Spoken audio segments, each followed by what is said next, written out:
하나님께서 오늘 우리에게 주시는 말씀은 시편 131편 1절에서 3절까지의 말씀입니다.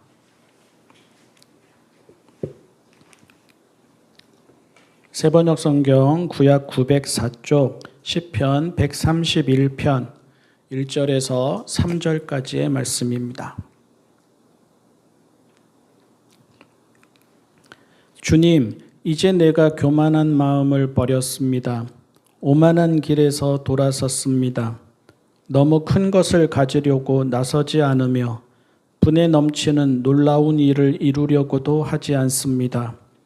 오히려 내 마음은 고요하고 평온합니다.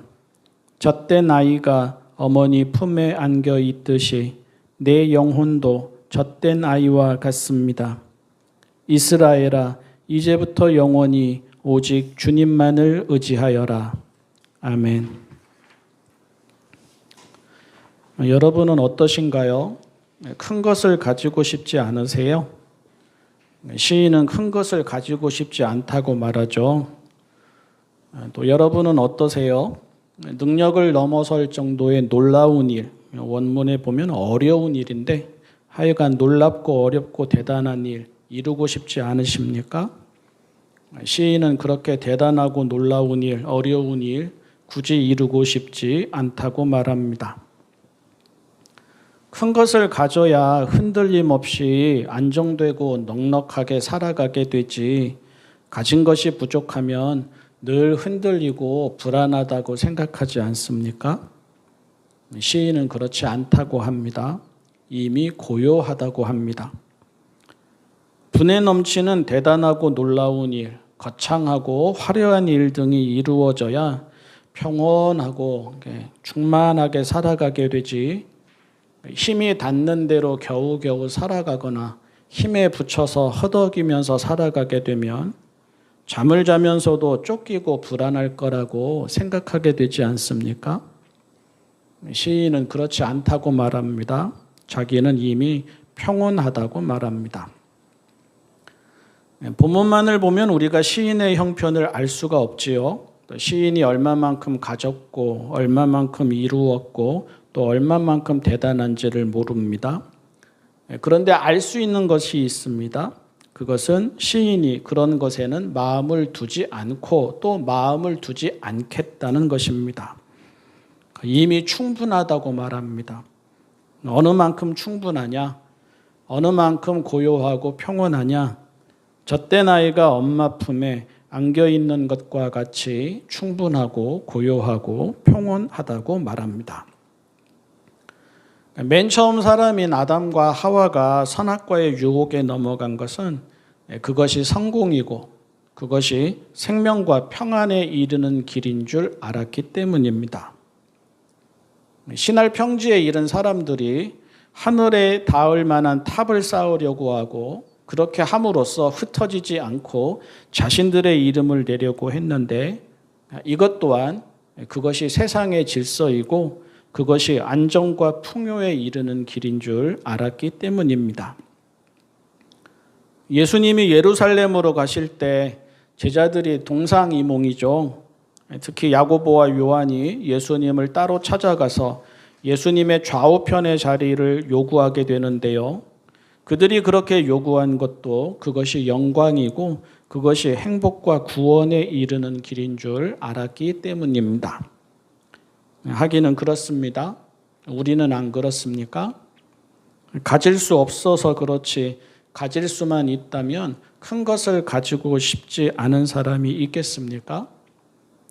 이룰 수 없어서 그렇지, 이룰 수만 있다면 대단하고 놀라운 일, 거창하고 화려한 일을 이루고 싶지 않은 사람이 있겠습니까? 교회라고 다르고 성도라고 다르겠습니까? 사실 솔직히 정직히 들여다보면 우리가 하나님을 찾는 이유나 우리가 하나님 앞에서 더 간절히 기도하게 되는 내용이 대부분 그와 비슷하지 않습니까?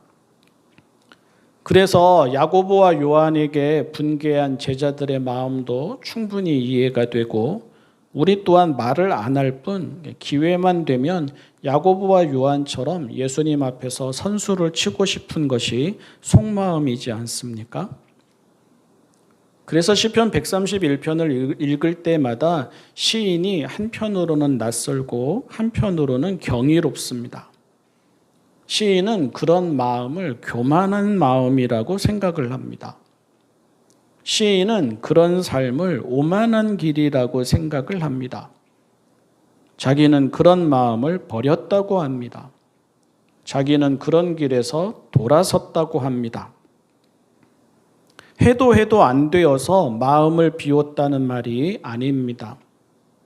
오르지 못할 나무이어서 포기한다거나 이솝우화에 나오는 여우의 신포도 이야기처럼 어쩔 수 없으니까 맛이 없을 거라고 신포도라고 깎아내린다는 말이 아닙니다. 정말로 가지지 않아도 상관없다는 말입니다. 정말로 이루지 않아도 괜찮다는 말입니다. 시인의 말이 누구나 할 수 있는 말은 아닙니다. 시인의 마음이 누구나 그렇게 갖게 되는 마음도 아닙니다. 다른 것을 알아야 할 수 있는 말이고 또 다른 것으로 마음에 채워져야 가질 수 있는 마음입니다. 야망의 이면은 불안입니다. 가져야만 하고 이루어야만 한다는 마음의 이면도 불안입니다. 선악과는 욕망인 동시에 이면이고요. 불안이고요. 바벨탑도 욕망인 동시에 불안이고요. 하나님을 금송아지로 만드는 것도 욕망인 동시에 불안이고 세베대의 아들들인 야고보와 요한이 좌우편의 자리를 달라고 요구하는 이 마음도 욕망인 동시에 불안입니다. 우리의 신앙이 기복신앙에 많이 치우쳐져 있는데 기복신앙 또한 한편으로는 욕망이고 또 한편으로는 불안입니다. 불안할수록 소유와 명성과 권력에 집착을 합니다. 화려함을 자랑하는 마음, 부유함에 뿌듯해하는 마음, 젊음을 자랑하는 마음 등이 뒤집어 보면 초라함을 두려워하는 마음, 가난함을 부끄러워하는 마음, 늙어감을 부정하는 마음 등과 다르지 않습니다. 정반대의 마음 같지만 사실은 동전의 양면입니다. 그래서 불안하지 않은 사람만이 시편 131편의 시인과 같이 말할 수 있습니다. 아니, 어떻게 하면 불안하지 않은지 그 삶에 대한 답을 아는 사람만이 시인과 같이 고요할 수 있고 평온할 수 있습니다. 시인은 하나님 안에 있습니다. 그리고 하나님 안에 있게 되니 보이는 것들이 있습니다. 여러분들도 보이십니까? 세상에서 대단하다 하는 것들이 본질이 아님이 보입니다. 사람들이 부러워하고 감탄하는 것들이 정말로 그렇게 크고 대단하냐 하면 그렇지 않다는 것이 보입니다. 몰라서 그렇지 더 크고 대단한 것은 다른 데에 있음이 보입니다. 몰라서 그렇지 그것을 알게 되면 인생의 차원이 야망을 이루는 삶에서 아예 다른 삶으로 바뀌게 된다는 것이 보입니다. 시인은 우리 사람들의 야망을 젖먹이가 엄마의 젖을 먹으려고 엄마 품을 찾는 것과 같다고 생각을 합니다. 젖먹이의 울음을 그치게 하는 것, 우리가 키워봐서 다 알지요. 젖먹이를 안심시키는 것, 젖먹이를 평안하게 하는 것, 젖먹이를 잠들게 하는 것 등이 다 엄마의 젖과 그 젖을 먹고 난 후에 포만감입니다. 마찬가지인데요. 크고 대단한 것을 이루었을 때 갖게 되는 포만감이 있습니다. 그 포만감이 하도 커서 그것이 생명인 줄 압니다. 또 그것이면 언제나 안심하며 평안할 거라고 생각합니다. 하지만 그러면서 우리가 또 압니다. 내일이 되면 그것을 얻으려고 다시 동분서주해야 한다는 것을. 내일이 되면 그것이 사라져 버릴까 다시 전전긍긍하게 된다는 것을. 이것이 사람의 야망입니다. 반면 시인은 영혼의 평화를 젖된 아이가 엄마의 품에 안겨 있는 것과 같다고 생각을 합니다. 젖먹이가 아니라 젖된 아이입니다. 아이의 울음을 그치게 하는 것, 아이를 안심시키는 것, 아이를 평안하게 하는 것, 아이를 잠들게 하는 것 등은 이제 엄마의 젖이 아니라 엄마입니다.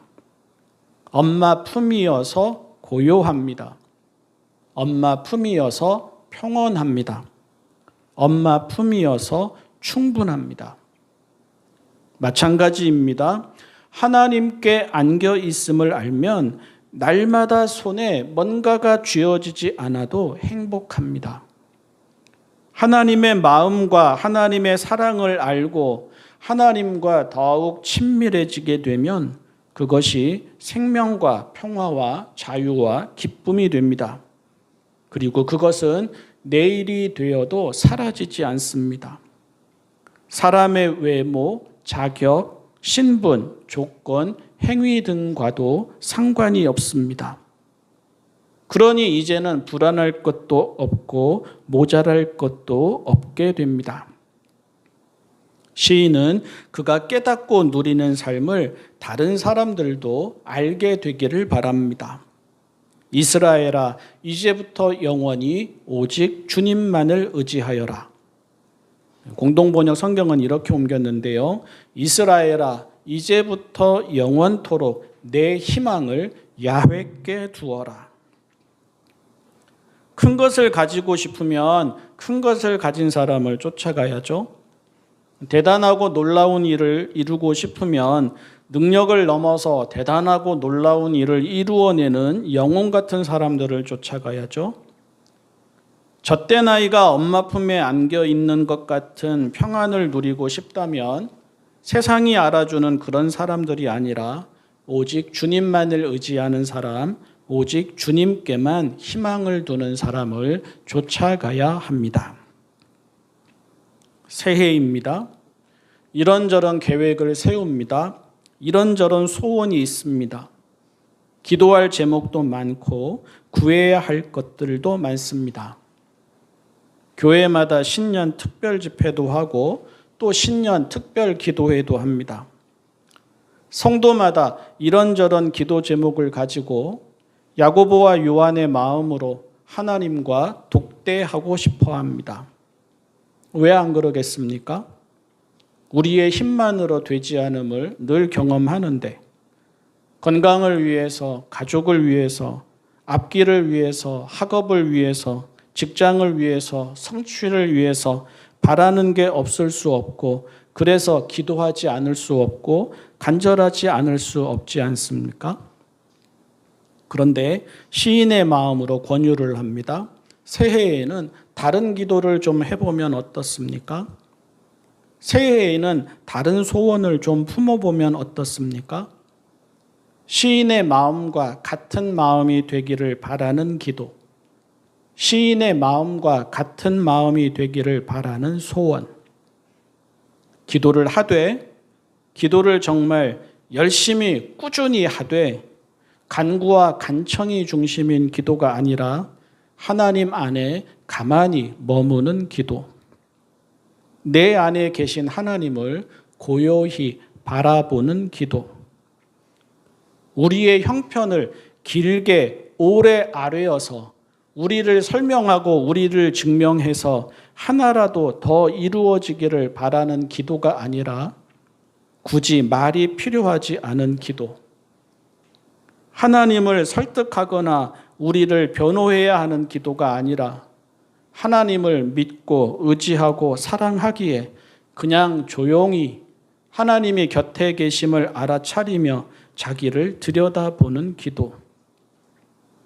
아이가 엄마 품에 더 오래 안겨 있고 싶듯 우리도 하나님 앞에서 금방 일어나지 않는 기도. 이런저런 생각과 일들로 마음이 바빠서 서둘러 일어나지 않아도 되는 기도.